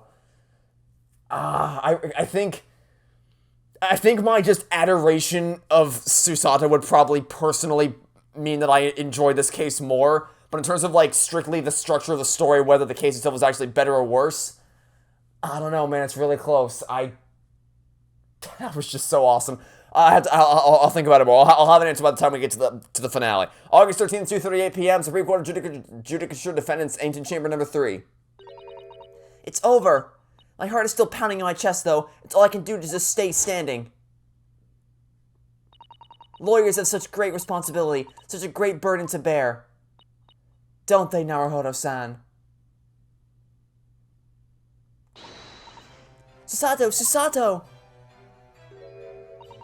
Thank you so much. You were so dashing in there, Ray and Father. Honestly, I'm so touched by everything you've... Oh no, I think I'm going to cry. It wasn't easy, but together we made it. I was on the verge of tears at the end, too. The only reason I'm still here is because of you. Oh, no, I can't take all the credit. It took courage to tell the truth in there. You did wonderfully, Ray. So I would have to say that the congratulations belongs to you. You are very humble, and it's one of the many things that make you an awesome character, but good lord, stop lying to yourself. She only made things worse with the constant... Hey, Susato, how you doing over there? Remember my best friend, Susato? She's right there. Look over there. Susato. Oh my god. Susato, don't be so standoffish. Sorry. We're friends, equals, and the trial's over. So no more of this formal super humility nonsense. It's time to celebrate with swagger. Throw caution to the wind. Caution to the... What? I'm the great defense lawyer, Ryutaro Naruhodo, and I'm taking you out to a milk bar tomorrow. Oh, a milk bar. Those things exist. Or something. Right, I see. I'll, think about it, Ray. At any rate, we really knocked the wind out of that horrid man. It felt so good. Yes, it was satisfying. It really was. Is there anybody else we could throw together? I hope you're not looking at me, Ray. Oh, my goodness. No, of course not. Of course not. Ah, there it is at last. Ray's lovely smile. You fought for your friend to the very last. As your father, I'm extremely proud of you, Defense Attorney Ryutaro Naruhodo. Thank you, but I couldn't have done it without your help. Anyway, it's time to bid farewell to Ryutaro, I think. I shall miss him in a way, but it's back to Susato Mikutavo now. So, I'll never see him again then. What a terrible shame. Soseki-san? Yeah, I figured as much. What is happening? Ah, Soseki-san and Inspector Hosonaga. I do hope you've been keeping well? Is that really you? Yes, I had to change my appearance for, well, obvious reasons, I hope, but it's me, Susato Mikotawa. Don't. So dashing, so divine. Okay, let's not cream ourselves here, friends. Doubly dashing, yes, and devilishly divine. Just look at you. All right, let's not cream ourselves over what happened in there. Yes, it's Susato. Let's get over it. I had no idea, Mr. Sato-san Esquires, that you were locum student Naruto.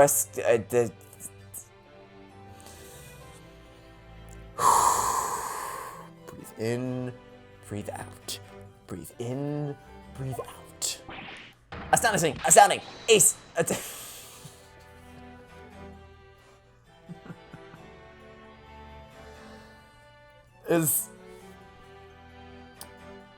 I'm trying to think.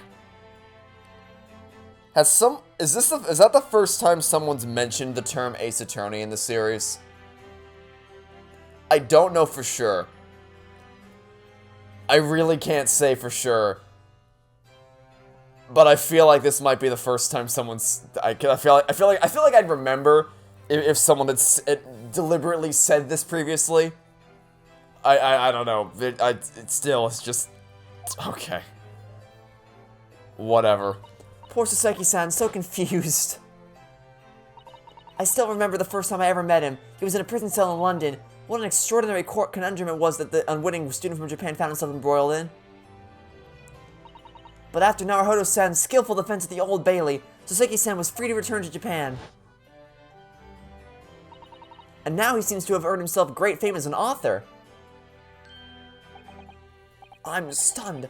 That's a truly impressive disguise. Even I had no idea. And I'm a chief inspector of the police bureau. Hooking up with Mr. Turtle, no less. I'm not sure you should be admitting to that, Inspector. Amazing. You're a woman of many faces, I see. Just two, really. And this is a once-in-a-lifetime event, I hope. Oh, please don't tell me. I really hope that this isn't the only time we play Sato in this game. I really hope that this wasn't just a stunt to make a tutorial make sense and that we actually and that she actually plays a bigger role in this capacity later in the game. Please. Please, I beg you. Oh, I'm not a patch on you though, Inspector. Well, I am a professional, of course. I do worry about Inspector Hosonaga. 9 months ago, when he appeared here at the Supreme Court to testify, he was undercover, disguised as the head waiter of a restaurant. And then, on the steam ship to Great Britain, of course, disguised as a sailor to keep us safe on the journey, and he failed colossally. Well, maybe he did not know. There's still a chance that he might still be alive. Though that didn't help you, did it, Kazuma-sama? Because, again, with how prominently he's being displayed on the marketing and on the cover of the game, it'd be really weird if he was just dead like that. From my perspective, I have to admit that I have mixed feelings about all this. I mean, now the truth has been lost forever. What do you mean? I'm talking about the murder that the English woman committed at the end of last year. Yes, it was an English doctor that she killed, as I understand it. Dr. John H. Wilson, yes. The man invited to Japan personally. The mystery is, why did she kill him? And now that the culprit herself is dead, we'll probably never know the answer. Well, I hope that we know the answer at some point. On the voyage to Great Britain, we had a most unexpected encounter with Mr. Airlock Sholmes, the great detective, I mean. Yes, I remember Mr. Sholmes well, of course. I don't know that one could possibly forget Mr. Airlock Sholmes. My arch-nemesis. How lightly you utter his name. Well, according to the stories published about him in The Adventures of Airlock Sholmes, the detective once had a partner who helped him solve crimes, a best friend. And that man was an exceptional doctor of medicine by the name of John H. Wilson. What? Dr. Wilson? I just can't believe that it's a coincidence. I think that the English doctor of medicine killed here in Japan 9 months ago must have been the friend and partner of Mr. Sholmes. And if that's really true, then the poor girl won't ever see her beloved father again. Yeah, that's gonna be an awkward conversation. When we inevitably have to drop the bombshell of, yeah, so your father's like mega dead, that's gonna be an awkward conversation to have with her. As you know, I vote we set up airlock Sholmes as the one. Oh no, I mean, see, like on the one hand, you want to set up airlock Sholmes as the one to do it because no one wants to have that awkward conversation with her because it's gonna be really uncomfortable. But on the other hand, I don't know that I trust airlock Sholmes to convey that information in a mature way. He'd just probably be like, my dear Iris, listen, your father is the big dead. Good day. And then that'd just be it. So I don't trust him to convey the information in a respectful, mature manner. I traveled to Great Britain once myself to study. It was around the time you were born. Yes, grandmother told me about it. On returning to Japan, I took up my professorship at the Imperial Yamai University, but I also serve another role as an advisor to the government on diplomatic affairs. Yes, I was aware of that as well. In that case, I'm sure you understand that there are some confidential matters that I cannot divulge to you. Could you just tell me one thing? Why did you summon me back to Japan? It's been 2 months now since I returned. When I left England, it was because an urgent telegram had arrived from Japan. It said that you collapsed with a high fever, and you were growing weaker by the day. What? Where did that news come from? Apparently out of thin air, because it's clearly not true. That's what I'd like to know, because after that long sea voyage, I found you in fine health. Okay, I'm glad we're finally addressing this. Was there something in Great Britain that you perceived might inconvenience me in some way? Or harm me? That's really the only explanation I can think of. Dear me. Do you reserve your most cunning glares for your father, Susato? I'm sorry, my dear, I simply can't. What? How did you escape police custody? What the hell? Many memo-san! So, wonder wasn't enough for you, Jesus! I've got one last thing to say before they take me away, Professor. Me? I know the truth. I know you had a hand in what went on in that visiting student's fate. What? A visiting student? Is that a Brett, you mean? No, not her! The student of law who left for Great Britain 8 months ago. What? Student of law? He must mean Kazuma-sama? What are you talking about? What does anything have to do with Kazuma-sama? Nobody here in Japan knows anything about it. They don't know that the guy never made it to England, that he died on that steamship, and that... Again? Can we stop? What? You, the judge? What is happening right now? What is happening right now? What is going on? What is happening in this game? Wait a minute. We need to slow the hell down. Okay. Wait. Okay. So, he lied about being sick to bring her back to Japan. For some reason. And when we asked about what that reason is, he suddenly...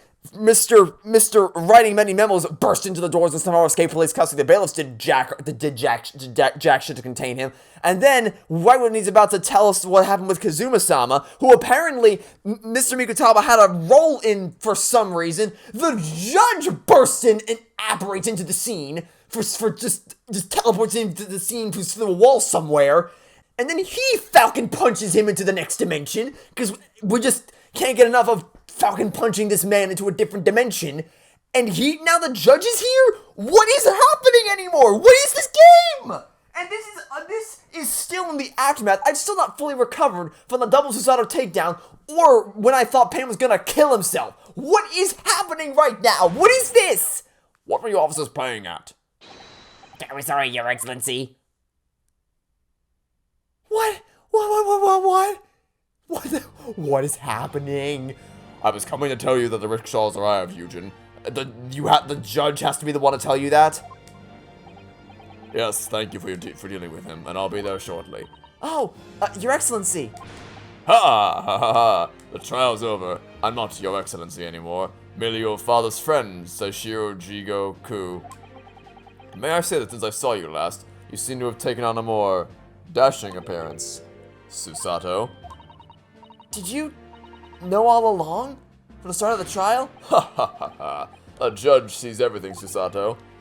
I couldn't let you take the risk. If Seishiro here hadn't known, then he'd recognized you, so I had a word in his ear beforehand, and as an old friend. So, Seishiro, shall we? You know, pretty sure the idea behind being a judge is that you are unbiased as to the case at hand. Oh, wow, okay. What the, Before you go, Father. Sorry, my dear, we shall have to return to our early- No. You don't get to run off into the next. You don't get to run off into the next case without answering at least one of those questions that we've just been posed. No. No. You don't get to run away. No. What did you think of my Sashiro sling, eh? It's been a while since I've sent a man flying like that. Ah! Does everyone have some karate move named after them now? Whatever could father be hiding from me? About Giselle Brett, about Dr. Wilson, and now it seems, according to the reporter, about Kazuma-sama. I'm going to have to bring this up with father sometime, when nobody else is around. Oh, yeah, you're still here, I forgot. Judicial Assistant Mikotaba-san, Esquires, could I have a word? Oh, yes, of course. Sure. Why not? We've already dropped like 10 bombshells so far. Why don't we add an 11th one to the mix? Why not? I think perhaps it could be fate that we're meeting again like this now. You see, there's something I need to tell you. Oh? I believe that it may be related to the reason why your father summoned you back from England. Okay, well then cut to the chase, please. Please, Soseki-san, tell me at once. I will! As you know, my time in England was terrible. Cursed, I have no doubt. Such awful things that I was embroiled in. Thank goodness locum student Naruhodo-san Esquire stepped in. After he secured my freedom, I couldn't wait to get on a ship back here to my homeland. Having arrived in Japan, I submitted a report about my experiences to the Ministry of Foreign Affairs. The next thing I knew, I had a visitor. It was your father, Professor Mikutaba. He wanted to ask me all sorts of things about my report. My father? He seemed me to be especially taken with a particular part of the report. Anyway, he left eventually, having thoroughly quizzed me. But it was the very next day that he sent a telegram to you asking to return to Japan. Really? Really? That's... Okay, hold on. That's interesting. Can I open the chat log, please? Okay. That is extremely interesting. Huh. Okay, so what part was he interested in? I don't really know exactly. Then what good are you? If you don't know what part he was interested in, then what good are you? Do you remember them, men? Those two terrible cases I was caught up in? Of course, I can never forget. Your father seemed to concern himself mainly with the second case. The second one? You mean the one Mr. Sholmes forbade any of us to talk about in public? Which is why the only... Yeah, so I was... You know, I was thinking about that the entire time. Is like... Why haven't they... Because he said that he was involved in 2 crimes. But then I'm like, wait. Did I forget something? Because he was only ever a part of 1 case. So what were they... What are they talking about? And then now I understand why. Is because apparently... So are we doing like a lost episode kind of thing? Which is why the only case involving you that any member of the public is aware of is the first. I don't care. I don't have to listen to what the desk detective says. Anyway, the point is, it seems that the case somehow holds the key to all these curious unanswered questions. That horrific, hideous, heinous case. The case of the haunted lodgings. Don't you dare end there. That case somehow caused my father to summon me urgently back to Japan? I thought the whole business was over, but it seems I was wrong. Perhaps that was only the start. Perhaps the story is not yet told. Don't you dare end there. Don't do it. Don't you dare end there. Don't do it. Don't pop up. Don't you do it. No. Okay, we're still doing something. It's not over yet. The mystery of that English woman's death is solved, thank goodness. And having stood in the Supreme Court now, I think I can comprehend a little better. How you must be feeling as you fight for people's freedom in a foreign land, Naruhodo-san.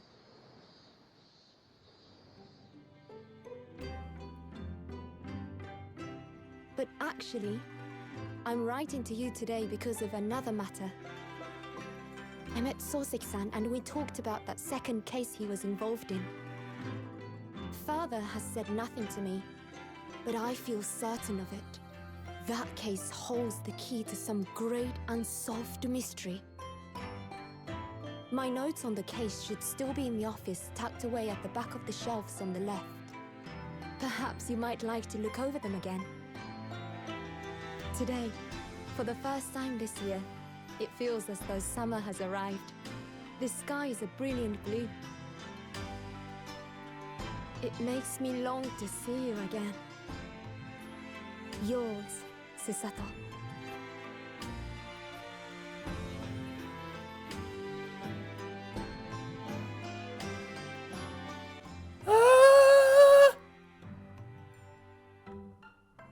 What is happening in this game? What is going on anymore? It's case 1! How can this... We just started! We just started! And in the course of like less than 10 minutes, we got the fact that He's not actually sick. He brought us back for a mysterious reason that we don't know. He was involved in the death of Dr. John H. Wilson somehow. He was involved in the death of Kazuma-sama. He knows what the secret is behind Giselle Brennan, what the hell's going on there. Apparently, the judge was a friend of Mikutama the whole time, and I was also apparently karate chop action master and he has his own special moves. And apparently, there was another secret case involving Soseki-san that nobody ever told us about. We didn't play in the first game. That's imperative to understanding everything that's going on. What is going on? It's case 1. We just started. How can we already be this deep in mysteries and intrigue? What? Okay. We are in for one hell of a ride, it would seem. So thank you all for watching. Stay tuned for next time, and I hope to catch you all tomorrow for some more of the Great Ace Attorney 2 Resolve, because good Lord Almighty, I need to know what happens next. Goodbye.